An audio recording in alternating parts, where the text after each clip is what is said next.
Hello, everyone. It's really kind of extremely problematic to be the last speaker because you don't know whether you're chosen to be the last speaker because you're so boring or you're the showstopper.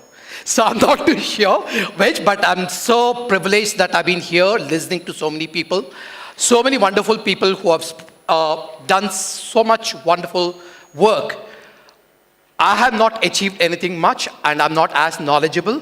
But I think what I connect with all the speakers and all the people who are there is one core thing, I think, in terms of the inner struggle to achieve something.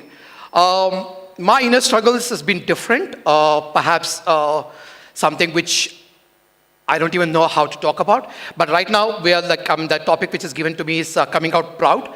I was born, today I'm standing here in my alumni college. I know that like 33 years back, actually I was like, I studied 79 to 84.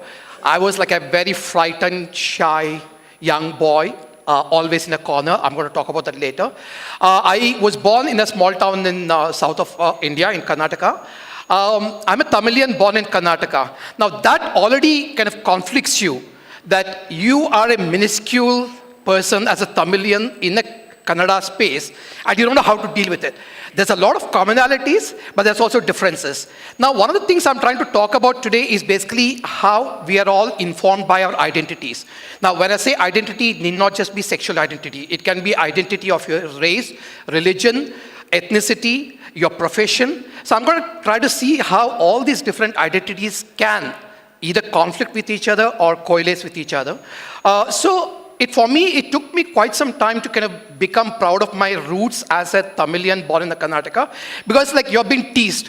There's this pigtail which Tamilians wear, and they are teased about that. So there's always this constant battle. That took me almost around, like I would say, 10 years for me to get done with that.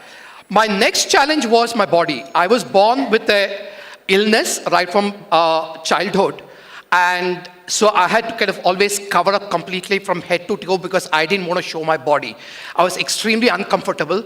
And today, actually, I'm standing in the spotlight. But for me, when I was younger, I would actually move away from the spotlight all the time. It took me a long time to be comfortable with my body, saying that you're okay. The illness you have is not a problem to anybody else. It's just your own problem. You can deal with it. And you can deal with it in different ways, and you can take it ahead. So my whole years of basically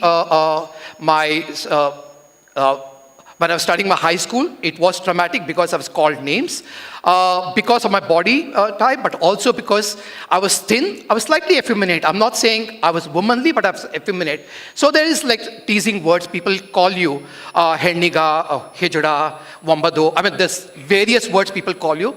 And I didn't even know at that point of time what it was. Why am I being called this? I'm just a quote-unquote normal young kid, and why are these people calling me this? For me, that was a great period of confusion. And from Mandya, when I moved, when I moved to basically NITK, for me, it was again a place where I was put in a hostel alone with this whole confusion in my mind about myself. Now, I just want to kind of share a small, I did write diary at that point of time. I don't know how many of you write diaries. I just kind of discovered my old diary because I was coming back to NITK, and it kind of reminded me there was a diary. Let me see what was there in the diary. And for me, it was extremely traumatic to find, even to myself now today, what I had written that time. I'm just reading you a small excerpt from that. I was 20 years old, April 21, 1982, written in NITK. I just don't know why I have these feelings. I don't know what's wrong with me. Or is it a normal feeling of growing up every teenagers? I'm utterly confused. I want to control these feelings, but I can't. This was April 21, 1982. Then again, one more. April 29, 1982. I don't know whom to talk to. Yes, I have a lot of friends, but no one I can call my bosom pal. No one understands me, neither here nor at home. All alone in this world, unwanted by everyone. Please, God, help me. I don't know how God came in. Anyway, May 16th, 1982, a couple of months later, I feel I'm without any friends. In the daytime when I'm with others, I put up a facade of happiness. But when I'm alone, I feel so unhappy that I feel like crying out. I feel totally helpless. Now, these were writings which I just discovered at that point of time, what I was going through. And I know that it's just not me, perhaps. A lot of youngsters do go through similar issues, not just because of sexuality, perhaps. It could be diverse issues, whether it's a body type, whether you're coming from a certain, economic status. But I think a lot of people do battle. And it's definitely extremely complicated for you to come to terms with that. And usually it's not the problem with the people around you. They don't know your problem. The problem is you don't speak out. I mean, the way I've written, like, I didn't want to speak about the problem. They were friends. Maybe if I'd spoken about my sexuality, that I do get attracted to men, perhaps some people would have understood. But I never spoke about it because, again, remember, it's 1979 to 84. No internet, no computers, no information, no books, nothing. So I didn't even know what I was feeling within me was normal, natural. I looked it up. There's only medical dictionaries used to be there, which didn't give you a proper definition at that point of time. So for me, the 5 years of NITK was definitely a great period of confusion. But the fact is that I made a lot of friends. Friends made me come to be comfortable with myself, not in terms of sexuality, but me as a person, me as an electrical engineer. Somebody who achieved, I actually started drawing, so I became a good artist. So that was something good. So I did a lot of things which perhaps otherwise I wouldn't have done. I did try to go and play cricket, trying to prove my manliness. And I was really bad at cricket. And I tried to kind of do various other, I used to kind of play cards with people, talk dirty talk. With a UP friend of mine, I would actually use all these bad words because I thought that's very cool to do that in terms of, maybe. So, but what do you do? Well, that was not me, but you just kind of go with the flow and try to do that. I even dated a girl. Yes, you have to. Not in NITK. They only, at that time in NITK, there were only, I think, 4 girls. That's all. So I was dating somebody from my hometown, actually. And then when it came kind of a bit serious, then I said, this is not me, something about me. So I just want to say that, like, there's one more thing. I did my engineering. I passed out with good grades. I'm proud to be an NITKN. But then again, something was happening there. Why did I join NITK? Because at that point of time, every Tamilian Brahmin has to join either engineering or medicine. There's no two ways about it. Your father, mother tells you to do that because you'll get a good wife at the end of the day. So you have to just go through this. So I was kind of went through this whole thing, but perhaps my heart was not there. So in between, as I said, I started sketching and kind of trying to explore that. And suddenly I applied to IIT. Now, that was a course in visual communication, in visual design. Okay, Master of Design. So it was completely different from anything which I was doing, but I just thought, let me try. And it was a course where they took 2 engineers, 2 architects, 2 commercial artists, and 2 fine artists and put them together to learn design. So very interesting process. You would know perhaps like how it all works out because you're from NID. So this was a process where it kind of broadened my entire view. And actually also I think for me, going from NITK to Bombay, at that point I'm still Bombay was a great leap because it offered me a certain anonymity in a big city, which a lot of gay men and lesbian women have done, migrated from their small towns and villages to a bigger city, where they kind of get lost in the whole bigger space, and they can be who they want to be. So when I went to IIT, again, like 2 years of IIT was extremely comfortable, but never spoke about sexuality. I did have sexual relationship, but never talked about it. When people talk to me, I would say, I don't know, I'm straight. And after even IIT, actually, I went through almost 2 years with a friend of mine who was a classmate, who was gay too, and I never came out to him. So, sorry, what is it? Okay. So, so I passed out of IIT in 86, and I want to go abroad. Because again, that's the whole point, is like everybody wants to go abroad. For me, as a gay man, at that point of time, was very important to kind of escape, and I dreamed of San Francisco. I said, that's perhaps the way to go, where I can be my gay self completely. Now, by then, what had happened, something very important happened. Once I passed out of IIT, 1990, with this friend of mine, they brought out India's first gay magazine called Bombay Dost. Now, Bombay Those was, for me, a life turner. Till then, as I said, like I was having these sexual encounters in private, very scared, very afraid. When I saw Bombay Those, it was talking about sexuality publicly, or in a magazine, in print. And for me, I said, what is this rubbish magazine? I threw it out, but I then took it back from my friend again and read it 16, 15 times. And I realized that my personal is my political now. That I have to kind of, whatever I'm feeling within me, I have to talk about it. But not just talk about it, but also perhaps put that idea out so that people somewhere out there can understand that they're not alone. Now, actually, Bombay Those had this whole pen pal column called Kushkat, where somebody, it was like a pen pal column, and it would take sometimes 6 months for you to get a reply. So somebody in Arunachal Pradesh would write a letter to somebody in Bombay, and the Bombay person would actually send it to Bombay Those, and we would kind of change the letter and send it back. It would take 6 months. But the point is, you know that somebody in Arunachal Pradesh is gay and he requires your support. So for me, that became the whole idea that like, working for Bombay Those and then working for Humsafar Trust, which we started in 1994, which was the first NGO working for LGBT rights. So that is the time when I started becoming comfortable with my sexuality.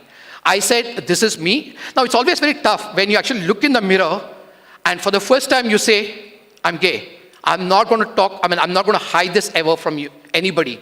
And that's a tough moment for any young person, and it takes a lot of time. I think more than time, it takes a lot of people around you to make it happen. People who love you. For me, I found that support structure in Bombay, and that's when I could actually say that, yes, I am. When I say proud of, what is proud? Okay, let's define that. Why do you have to be proud of sexuality? A lot of people ask me, इसमें गर्व की क्या बात है? You know, मेरा गर्व की ये बात है कि मैं उसको छुपाना नहीं चाहता हूँ. I don't want to hide this anymore is my pride.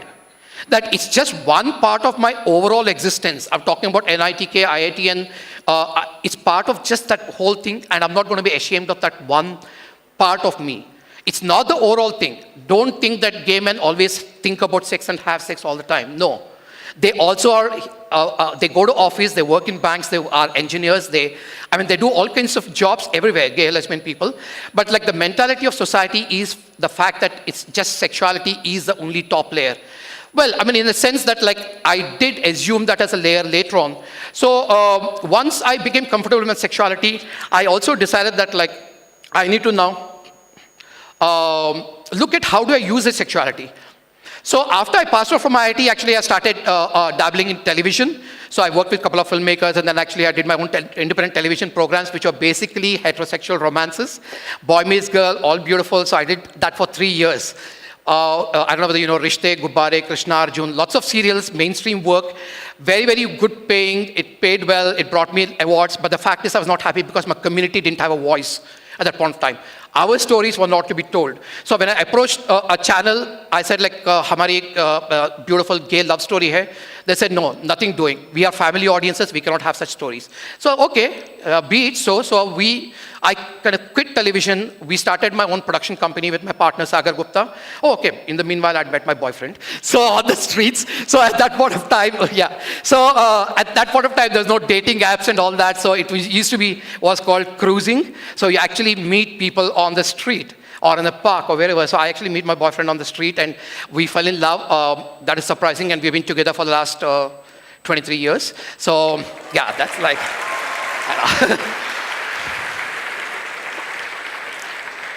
So it happened, and myself and Sagar set up the production company. We made a film. We made a first film called Pink Mirror, which got banned in India immediately. By the censor board, you know the censor board, how it is. So immediately they banned it, and they said, this film is vulgar and offensive, okay? And you don't have an empathy for the community. I said, what? I'm from the community. I know what the community is about. But the point is, in that film, none of the characters apologized for who they were. They were happy and gay. And that's the censor board couldn't take, because you can't have happy gay men or happy lesbian women.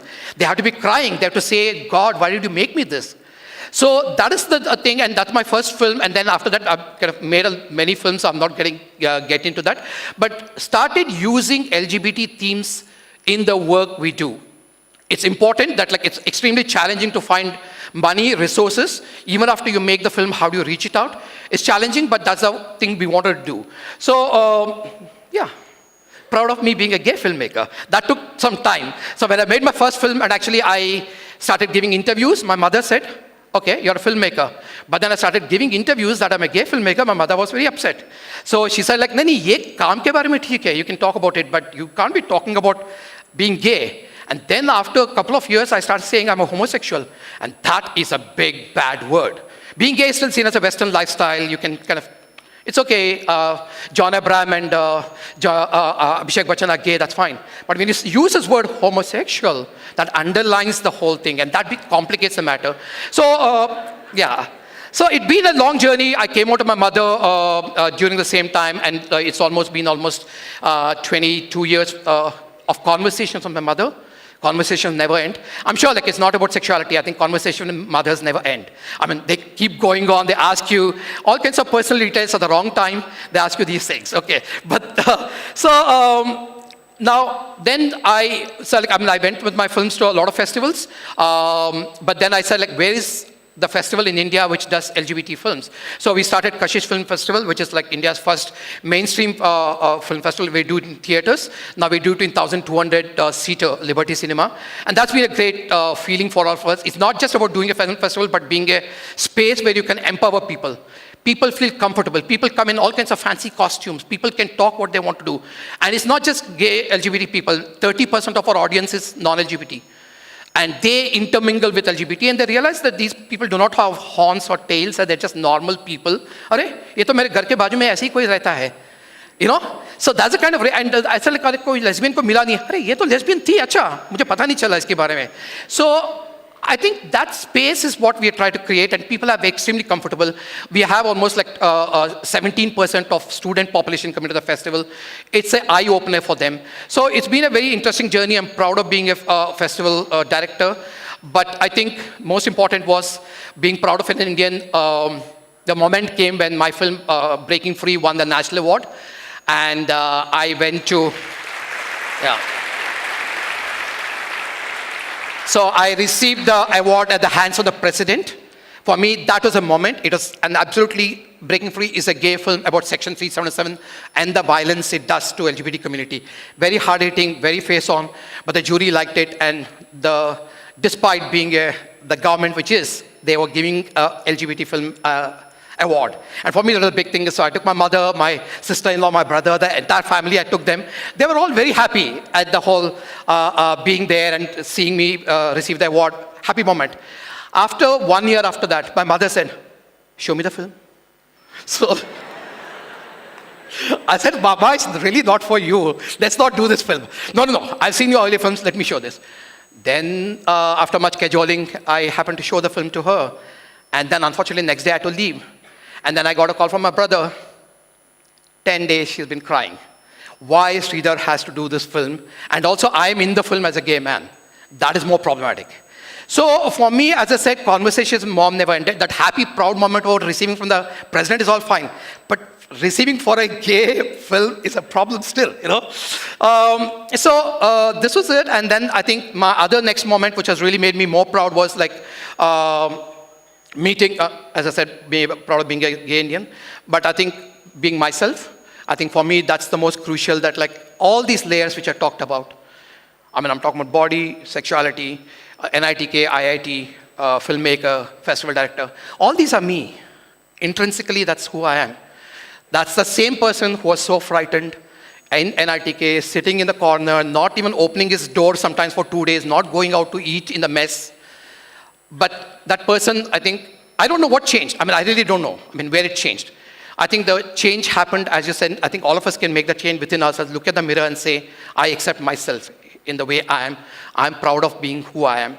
So that's the journey which I just want to share. But again, I think more important is don't just be proud of the goal. Be proud of the journey. I think all of you youngsters have a long way to go. You will have multiple identities. I'm not saying sexuality, but you'll have multiple identities as persons. Father, mother, brother, as scientists, as mathematicians. So try to see how we can take all these identities together and make it a really, really wonderful, happy journey. Thank you so much.